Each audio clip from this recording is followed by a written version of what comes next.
American military commanders were divided. MacArthur wanted to invade the Philippines.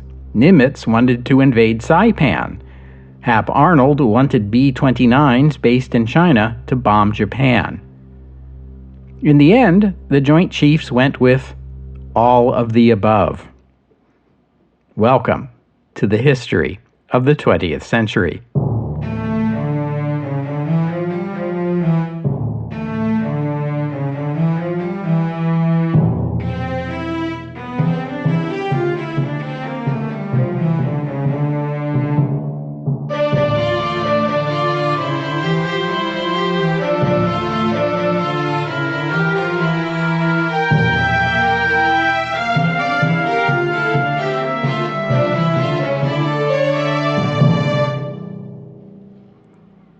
Episode 436, Too Good to Be True. In the Belle Epoque days of this podcast, we talked about modern technology and how it changed the way nations fight wars. One of the differences we discussed involved the lifespan of military equipment. I cited as an example the British warships of the 19th century. A typical ship of that time had a service life of about 30 years before it was considered too old, at which time it might be converted to a training ship, or sold, or broken up. In 1906, the Royal Navy launched its battleship HMS Dreadnought, a revolutionary ship that made virtually all older battleships obsolete. In 1920, Dreadnought was put up for sale as scrap. It was itself obsolete in just 14 years, even though it cost quite a few more quid than those older ships. Similarly, artillery guns, tanks, and aircraft got increasingly sophisticated, increasingly expensive, and if anything, became obsolete sooner. By the 1940s, it was common practice among the major arms manufacturing nations that by the time the newest generation of weapon was being produced in quantity, it was time to begin working on the design of the next generation.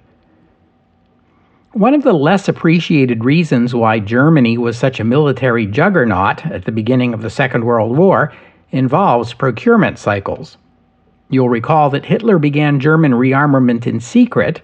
It took more than a year for France and Britain to learn about the buildup and begin their own. Because of that developmental lead, the newest generation of German weapons was in production when the war broke out, while in France and Britain, theirs were still in development. The previous generation of weapons, for example the British Hurricane, were no match for the latest German weapons, such as the Me-109. By 1944, where we are now, the Germans no longer hold that lead, as the major Allied powers, and especially the United States, were now producing superior weapons, while Germany lacked the necessary resources to develop, test, and mass-produce the next generation of weapons it needed, particularly aircraft and tanks. I point all this out as a way of introducing the latest American heavy bomber, the Boeing B-29 Superfortress. I've mentioned this aircraft before, but it plays an important role in today's narrative, so let's take a closer look. Boeing began design work on a new long-range heavy bomber in 1938. This plane was conceived as a successor to the B-17 Flying Fortress. In 1940, during America's military buildup, when the U.S. Army Air Corps began soliciting designs for a new heavy bomber, Boeing already had one on the table, which would become the B-29. The B-29 included a number of advances over the B-17. First and foremost, it had a pressurized cabin. We've seen that by the time of the Second World War, high-altitude bombers were routinely flying at altitudes in excess of 30,000 feet, which is 6 miles or 10 kilometers. At this altitude, 90% of the Earth's atmosphere is underneath you. Air pressure is less than 1/5 what it is at sea level, and air temperature is typically below -40. That's a number where it doesn't matter whether you're talking Celsius or Fahrenheit. You are practically in outer space. Bombers of the period didn't have pressurized cabins. They did have heaters in the cabin that drew in heat from the engines, but this was often insufficient, so the aircrew wore electrically heated flying suits underneath heavy layers of insulated clothing. They also wore oxygen masks because at that air pressure, a human being needs to be breathing pure oxygen to remain alive and conscious. All this explains the image you carry in your mind of what a Second World War pilot looks like. You probably picture someone wearing a leather jacket lined with sheepskin and an oxygen mask, which was indeed the typical aircrew outfit of the period. Everything I just said applies to fighter pilots as well, but there are important differences in the two roles. Bombers stay aloft for much longer periods of time than do fighters, for one thing, and fighter pilots stay in their seats while the plane is aloft, while bomber crews need the freedom to move around the aircraft. For these reasons, a pressurized cabin was a welcome improvement. It would eliminate the need for a mask or bulky clothing or an electrically heated suit that literally had to be plugged in to a nearby power source. The B-29 was the first heavy bomber with a pressurized cabin. The British did design and build a medium bomber with a pressurized cabin, the Vickers Wellington, but the RAF found the Wellington unsuitable for bombing missions for unrelated reasons, and used them mostly for anti-submarine warfare instead. The B-29, like the B-17, had multiple machine gun turrets, but unlike the B-17, it had a sophisticated fire control system using analog computers that allowed one lone gunner to aim and fire multiple guns from different turrets at the same target. All this new technology made for a complex and expensive aircraft. The U.S. government spent more money on developing, testing, and building its fleet of nearly 4,000 B-29 bombers than it did on any other weapon of the war, and that includes the atomic bomb. And the B-29 was not only expensive, but because of its complexity, it took longer than expected to work out all the bugs and turn it into a safe and reliable aircraft. So how was this extra long-range superfortress to be used? In 1942 and 43, the Army Air Forces envisioned using B-29s to bomb Germany from bases in Egypt. Basing the planes there rather than England would have made it possible to reach targets in the south and east of Germany that were difficult to reach from Britain. Attacking from Egypt would also reduce the demand for airfields in Britain. Production delays led to a change of plan. The first B-29s didn't come into service until spring of 1944. By that time, British and American bombers were already hitting German cities pretty hard, and it became difficult to see the advantage of adding B-29s into the mix of bombers already attacking Germany. Japan was a different story. Japan had yet to feel the wrath of an Allied bombing campaign, apart from the Doolittle raid, which had taken place 2 years earlier, and was more a propaganda coup than a part of a concerted strategy. The Americans, and particularly General Hap Arnold, commander of the U.S. Army Air Forces, were eager to unleash their bombers on Japan. But in the spring of 1944, that still wasn't possible. Japan's initial offensive, in which it seized control of islands across the Western Pacific, had always been intended as a means to set up a defensive perimeter in the Pacific and keep Japan's enemies at a safe distance from the home islands. By 1944, Japan's defenses were beginning to crumble, but Japan itself still remained out of reach, even for the new, longer-range B-29. Except for China. By the beginning of 1944, China's ruler, Chiang Kai-shek, was beginning to feel marginalized. Did his Western allies even care about his country anymore? The British and Americans had canceled their promised amphibious invasion of Burma. The transports and landing craft were needed for Operation Overlord, they explained to him. Most of what remained of Western interest in China involved the B-29. Bombers based around the inland Chinese city of Chengdu, which was still controlled by the NRA, the National Revolutionary Army, would be capable of reaching targets in Japan. Barely. When I say reaching targets in Japan, I mean targets along the southwest coast of Kyushu, the southernmost of Japan's main islands. That would be sufficient to reach the cities of Kagoshima, Yawata, and Nagasaki, the latter being a major center of manufacturing and shipbuilding. B-29s based at Chengdu might also reach targets in occupied China, Western Korea, southern Manchuria, and Taiwan. That wasn't a lot, but it wasn't nothing either. Chiang had other worries. In late 1943, the Chinese were detecting signs that the Japanese were preparing to start a new offensive in China in 1944. If the Americans started bombing Japan from bases in China, that would only give the Japanese incentive to strengthen their planned offensive. After 6 years of struggle against an enemy that occupied much of their country, the NRA was on its last legs. Without Western aid, Japan's next offensive in China might shatter it. Chiang communicated these concerns to Franklin Roosevelt in January 1944 as part of a request for additional American military aid to help strengthen his armed forces. Unfortunately for Chiang, the Americans and the British doubted that Japan was willing or even able to carry out an offensive on that scale while it was under so much pressure in the Pacific.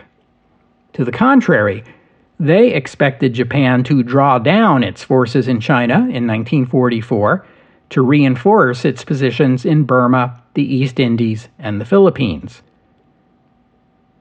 Unfortunately for the Allies, events would prove the Americans and British wrong and Chiang right.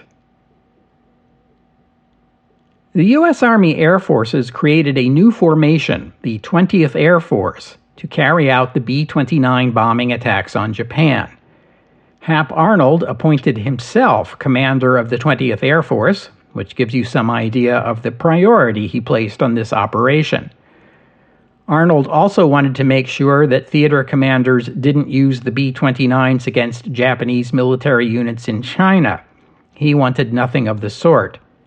These bombers were meant to be used against targets in Japan, and to ensure this, they would be commanded directly from Washington. 4 new airfields had to be constructed in the Chengdu region. This work was done by nearly 400,000 Chinese laborers, most of them conscripted. They had no bulldozers or other powered machinery, except for a few trucks. The work was all done by hand. Dirt was dug with shovels and hoes and carried away in wheelbarrows or wicker baskets. This work was completed by May 1944. The bombers themselves flew from Salina, Kansas, where final modifications were made, to India, along a route that took them first to Newfoundland, then Morocco, then Cairo, then Karachi, and finally to Calcutta. The bombers' final destination was to be Chengdu, but getting the bombers themselves to their bases was only a small part of the challenge. Chengdu was within range of Japanese fighter planes based in China, so 2 fighter groups also had to be stationed in China to provide air defense. As for fuel, bombs, and other supplies, the only way to deliver these to Chengdu was via air. The Americans used transport aircraft and some of the B-29s, which were modified to carry loads of fuel. Each one of these modified B-29s could carry enough to fuel one B-29 on a bombing mission. These supply flights had to go over the hump, as they said, the hump being the Himalayas, the highest mountain range in the world, and a flight made additionally dangerous by unpredictable weather and the lack of good maps or radio navigation aids. Even before the airfields in China were ready, the 20th Air Force conducted its first bomber attack on June 5, 1944, the day before D-Day. B-29s based in India attacked the rail yard in Bangkok, Thailand. This would be the longest-range bomber mission ever conducted, and the first using B-29s. The results were disappointing. Of the 98 B-29s that participated, 21 of them had to turn back because of mechanical problems. And as usual, most of the bombs that were dropped landed nowhere near their target. But you have to start somewhere, I guess. There was another new model of American aircraft that entered the Pacific Theater in late 1943, the U.S. Navy's newest carrier-based fighter plane designed to replace the F-4F Wildcat. The new fighter, the F-6F, sometimes called the Wildcat's big brother, was dubbed the Hellcat. The Hellcat was designed to be easy to manufacture and maintain, and durable. The design also considered pilot safety. It provided an armored cockpit and a bullet-resistant windshield. Like the Wildcat, the Hellcat had self-sealing fuel tanks, and the plane was designed with one eye on the Japanese Zero. The Hellcat at least matched the performance of a Zero, though it did not markedly exceed it. But unlike the fragile Zero, the Hellcat was a tough and powerful plane with heavier armament and capable of carrying nearly a ton of bomb weight, several times the capacity of the Zero. Early results were promising. During the invasion of Tarawa, Hellcats shot down 30 Zeros while losing only one of their own.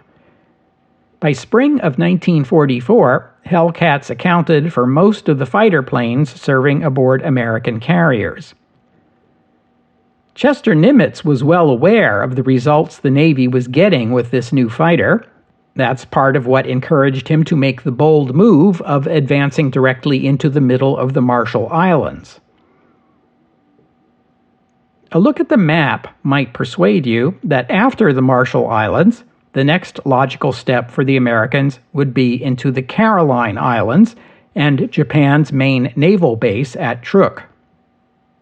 American air attacks had made Truk no longer safe for Japanese warships, and it was now within American reach. But Nimitz proposed an even bolder move. Forget the Caroline Islands, he wanted to advance directly to the Mariana Islands.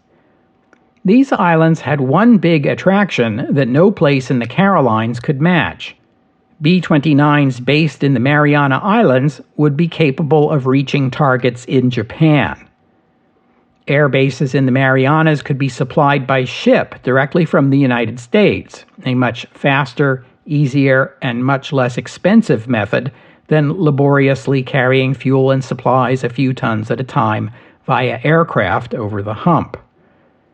And while B-29s based in China could just barely reach a couple of Japanese cities on Kyushu Island, the same planes based in the Marianas could reach any target on Kyushu or Shikoku or the southern half of Honshu, the largest of the Japanese islands.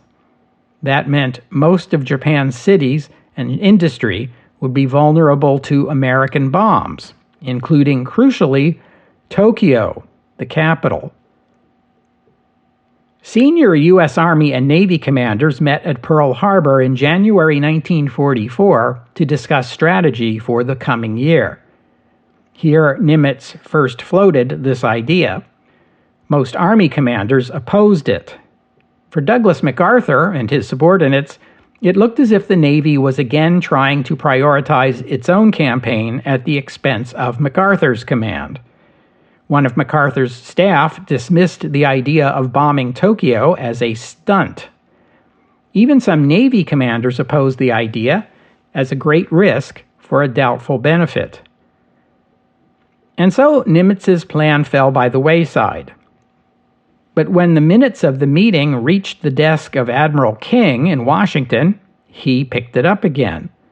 He sent a message to Nimitz dismissing MacArthur's roundabout strategy to defeat Japan as absurd. At a February meeting of the Joint Chiefs, MacArthur's representative dismissed Nimitz's approach as weak and slow, and promised that if MacArthur got the resources he wanted, U.S. troops could be on the Philippine island of Mindanao by the end of the year.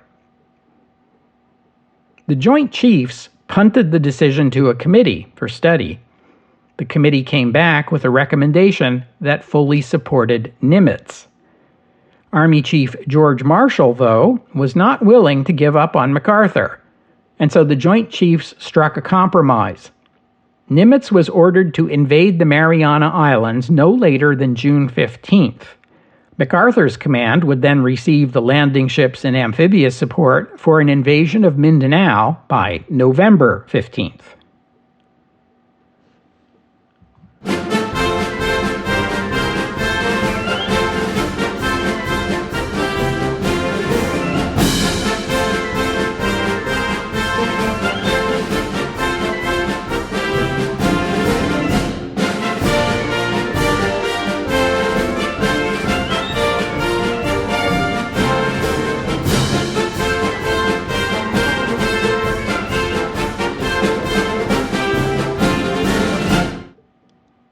Despite the timetable set by the Joint Chiefs, the next major Allied advance in the Pacific was made by MacArthur and his command, and it was on New Guinea.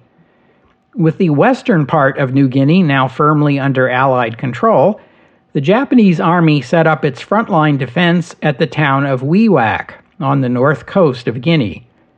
But 100 miles farther west sat the port of Hollandia.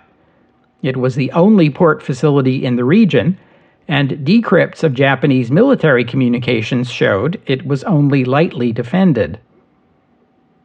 In March, MacArthur sent the Joint Chiefs a bold proposal. Allied forces would bypass the main Japanese defenses and seize Hollandia, which would then serve as a port and air base to support further Allied advances westward. The Joint Chiefs approved the plan and ordered Nimitz to provide naval support for what was dubbed Operation Reckless. Operation Reckless began on April 22, 1944, with a landing of 52,000 American soldiers with heavy air and naval support. The Japanese were caught completely by surprise. The garrison at Hollandia was even smaller than MacArthur had believed. Just 11,000 soldiers, most of whom were support personnel. It became an easy victory for the Allies, who lost just 152 soldiers, while the Japanese lost thousands. And just like that, the Allies seized control of the best port and airfields in the region to be used as bases for the next advance. Now it was Nimitz's turn to take Saipan.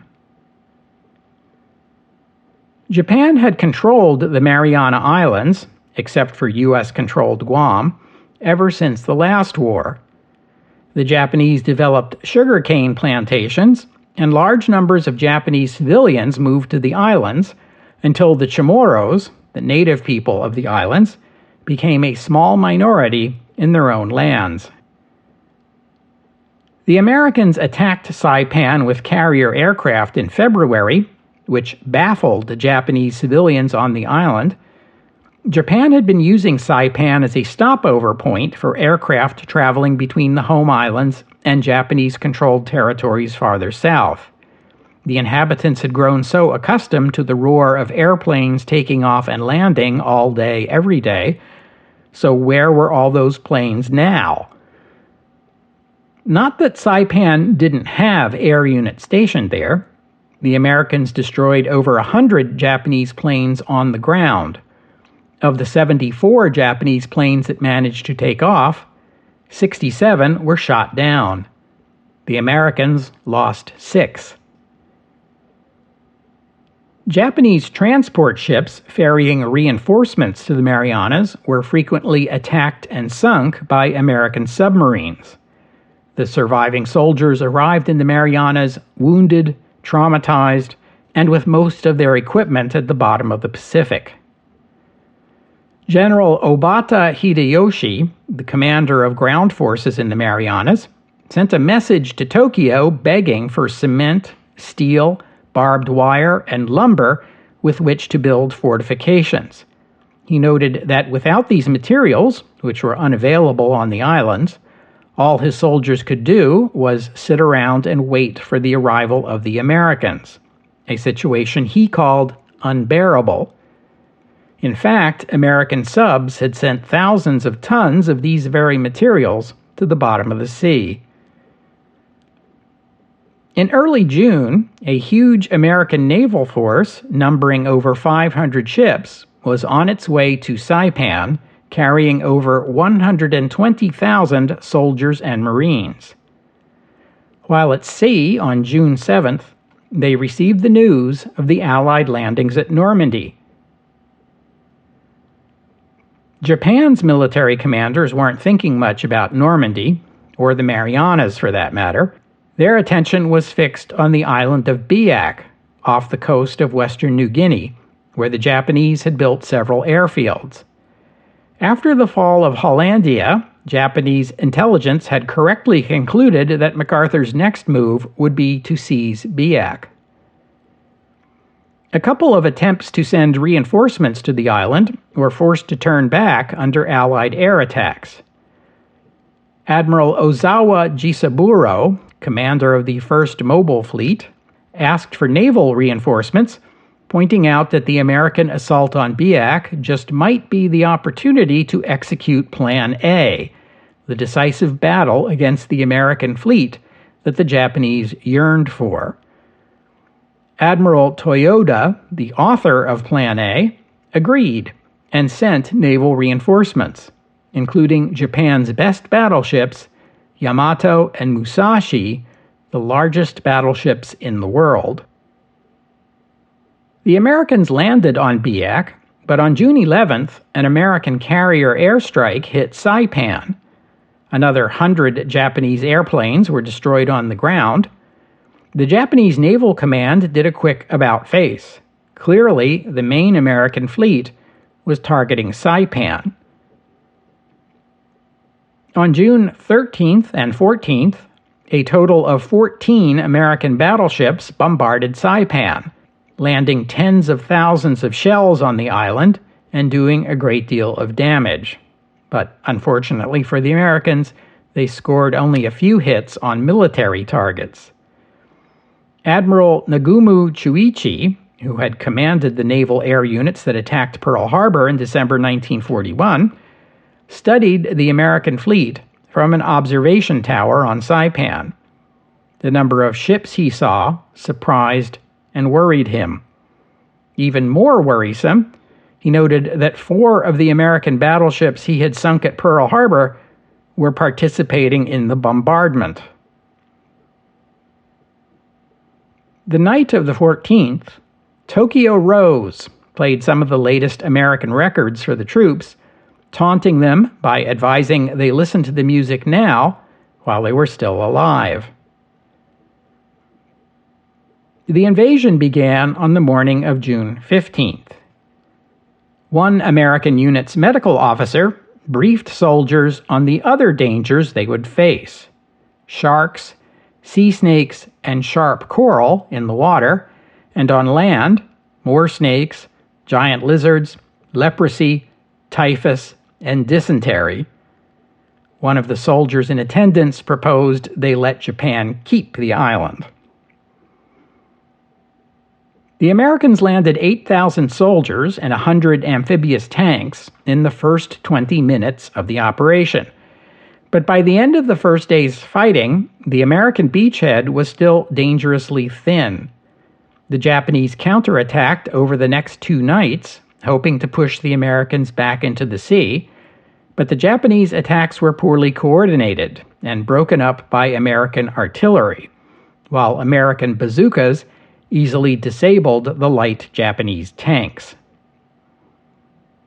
But the stiffness of the Japanese resistance concerned Marine Commander Holland Smith so much that he canceled planned landings on Guam and sent those Marines to Saipan instead as reinforcements. As soon as he received word of the many American battleships bombarding Saipan, Admiral Toyota at once reached the inescapable conclusion. The Americans had come, in large numbers, as expected, and Saipan was their chosen target. Even before the amphibious landings began, Toyota radioed a message to Admiral Ozawa ordering him to attack and destroy the American fleet at the Mariana Islands, per his Plan A. 5 minutes later, Toyota sent a second message.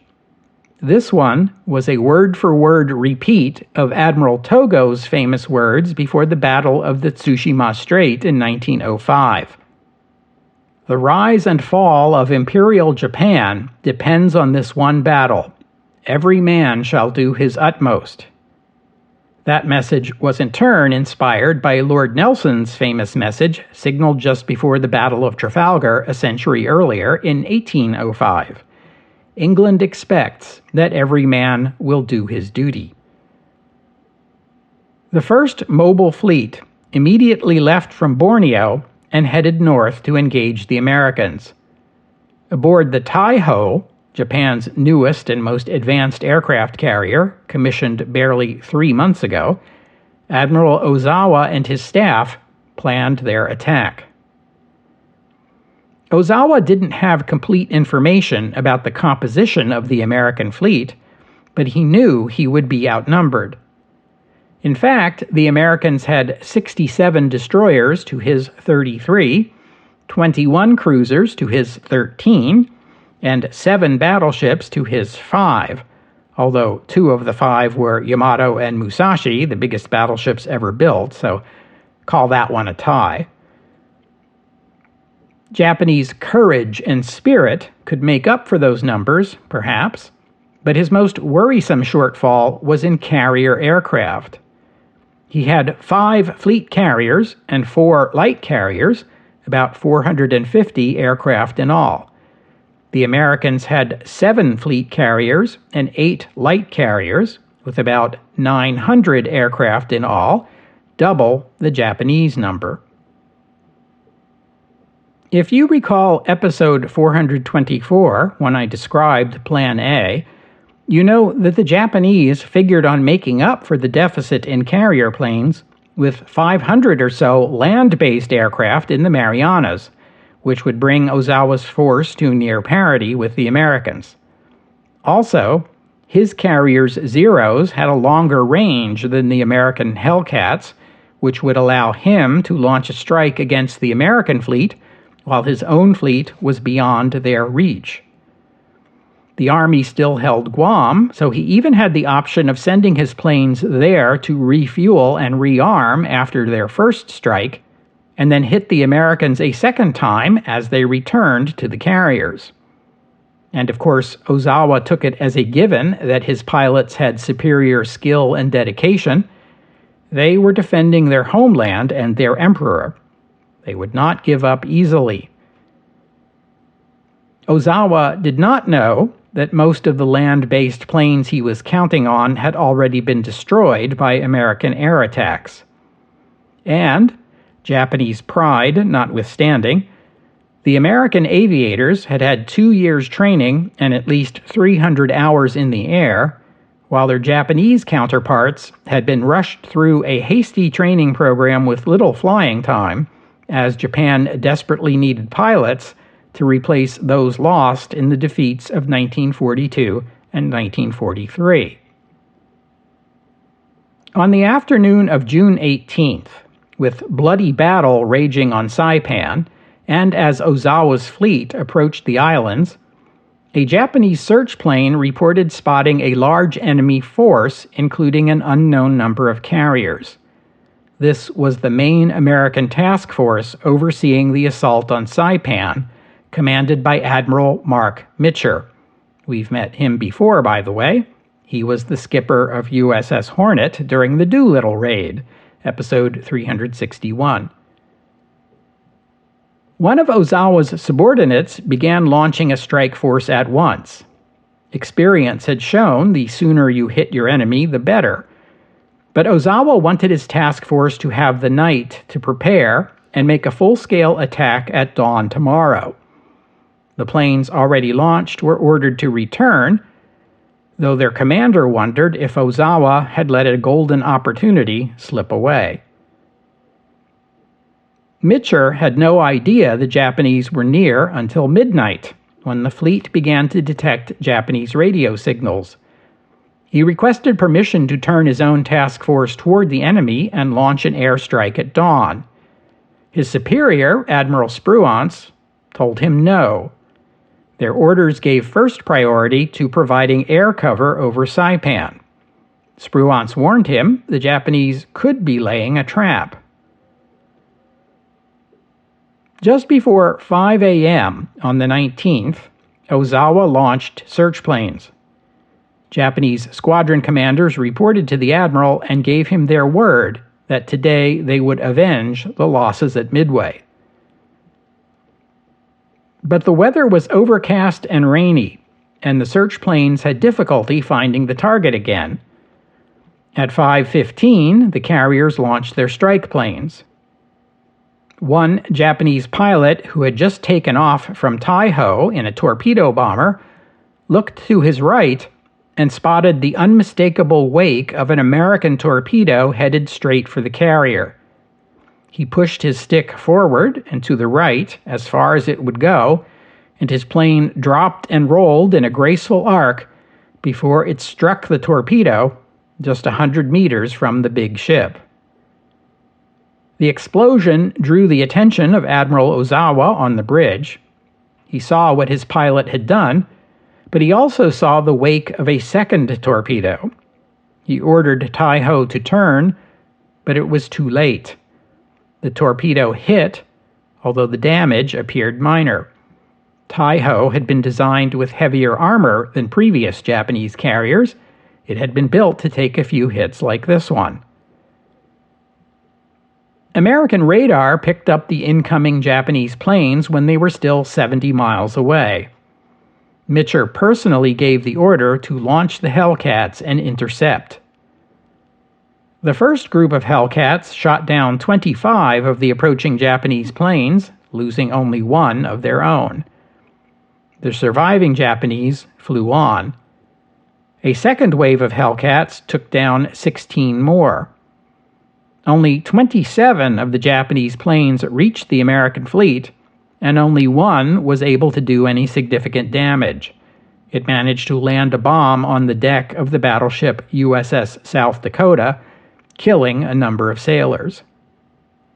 A second wave of over 100 Japanese aircraft came. The Hellcats shot down 70 of them.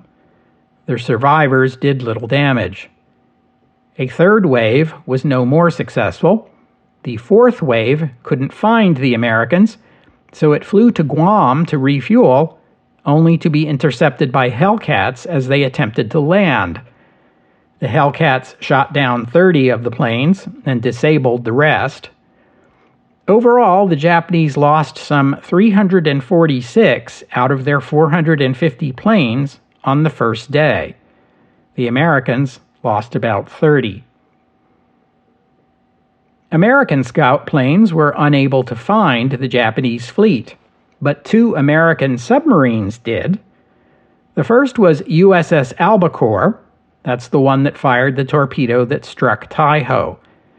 Japanese destroyers pursued Albacore, but the Americans escaped. At noontime, the second sub, USS Kavala, raised its periscope. Its commander peered through and saw a sight he later described as too good to be true. It was the broadside of Shokaku, one of the carriers that had participated in the Pearl Harbor attack and was now recovering its planes. The American sub moved into minimum range and fired a full spread of 6 torpedoes. 3 of them hit. The carrier exploded into flames. A hole in the bow allowed water to flood the hangar. 3 hours later, Shokaku disappeared beneath the waves. Kavala escaped unscathed. As for Taiho, the torpedo that struck it had ruptured an aviation fuel tank, filling the ship with gasoline fumes. The damage control officer ordered full ventilation, apparently thinking to clear the fumes with fresh air. Instead, it turned Taiho into a floating bomb. A half hour after Shokaku sank, a massive explosion on Taiho's hangar deck blew a hole through the ship's hull from the inside. Admiral Ozawa contemplated going down with the ship, but his staff persuaded him to evacuate, telling him there was still a battle for him to command. He transferred to the carrier Zuikaku.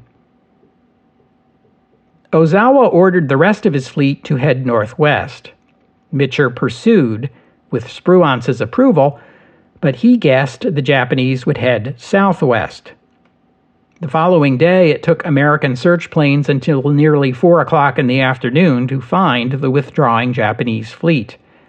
They were 275 miles away, at the edge of the Americans' range, and night was coming. Mitscher took a risk and ordered an airstrike.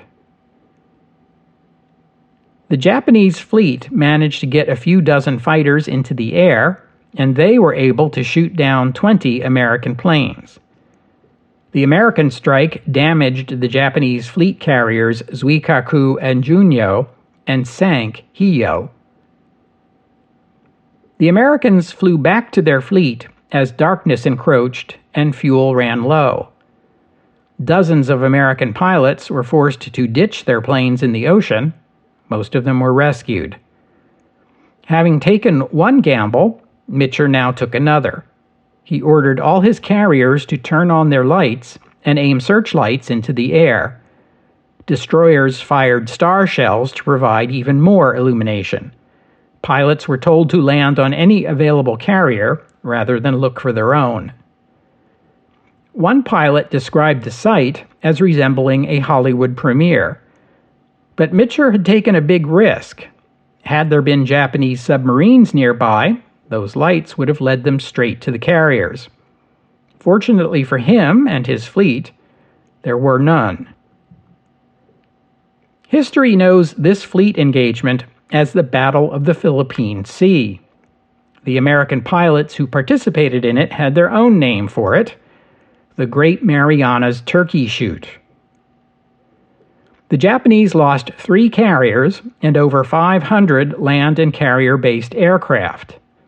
The Americans lost about 50 planes to enemy action and an additional 80 that had to ditch after the counterstrike. The Japanese had spent a year rebuilding their carrier air force after the losses at Midway and in the Solomons in 1942 and 1943, and had lost 90% of it in one battle. For those of you keeping score at home, this is the 5th carrier versus carrier engagement of the Pacific War and the biggest of the 5, and cumulative losses amount to 9 carriers for Japan and 3 for the United States. Over 5 battles and 2.5 years, Japanese naval commanders pursued their obsessive dream of becoming the next Admiral Togo and annihilating the U.S. Pacific Fleet in one dramatic and decisive battle. But this dream proved elusive. The Imperial Navy was losing its ships faster than Japanese shipyards could replace them, while the American fleet just kept growing. The fearsome Zero had been outclassed by the latest American planes, and Japan's naval air pilots, the best in the world in 1941, they were dead and gone, replaced by a new generation that had the same zeal, but not the same skill. We'll have to stop there for today. I thank you for listening, and I'd like to thank Kevin and Jay for their kind donations, and thank you to Will for becoming a patron of the podcast. Donors and patrons like Kevin, Jay, and Will help cover the costs of making the show, which in turn keeps the podcast available free for everyone always. So my thanks to them and to all of you who have pitched in and helped out. If you'd like to become a patron or make a donation, you are very welcome. Just visit the website historyofthe20thcentury.com and click on the PayPal or Patreon buttons. And as always, the podcast website contains notes about the music used on the podcast. If you hear a piece of music and you'd like to know more about it, including the composer, the performers, and a link to where you could download it, that would be the place to go. And while you're there, you can leave a comment and let me know what you thought about today's show. And I hope you'll join me next week here on the History of the 20th Century. Now that the Japanese Navy has been defeated, the Americans can turn their full attention to the invasion and conquest of Saipan. That's next week, here on the History of the 20th Century. Oh, and one more thing.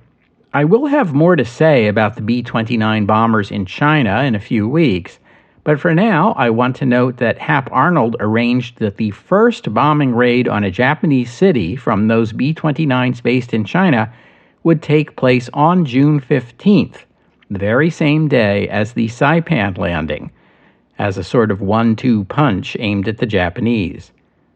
The raid did little damage, but it was a warning of things to come.